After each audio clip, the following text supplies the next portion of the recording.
Рубрика «Душнило» в YouTube Shorts. Погнали! Знаешь, были годы, когда мой отец не зарабатывал даже 5 миллионов. О боже, а сколько тогда? Или едва зарабатывал 5 миллионов. Ну хоть голодать не пришлось. И, конечно, у нас были горничные в Сан-Тропе. Жаль, Сан-Тропе — это дорогой курортный город во Франции. Иметь дом, в котором уже означает, что человек далеко не бедный. Но что насчет поездок в наш дом в Лондоне? Уборщица приходила только раз в неделю. Ой, как же ты жил, бедняжка. Всего один раз в неделю? Ты, наверное, так страдал. А что ты думаешь происходило в остальные 6 дней?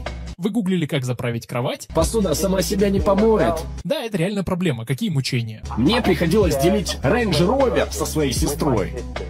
А если она уехала? Все, что оставалось, это Mercedes GT, а он двухместный. Двухместный? Ты что, совсем? Эта тачка всего за 100 тысяч долларов. Я едва помещался. Едва помещался? Жрать меньше надо. Ты знаешь, каково это? Ты не видел того, что видел я. Пока мы жили, он выживал. А вы бы смогли прожить его жизнь в таких условиях.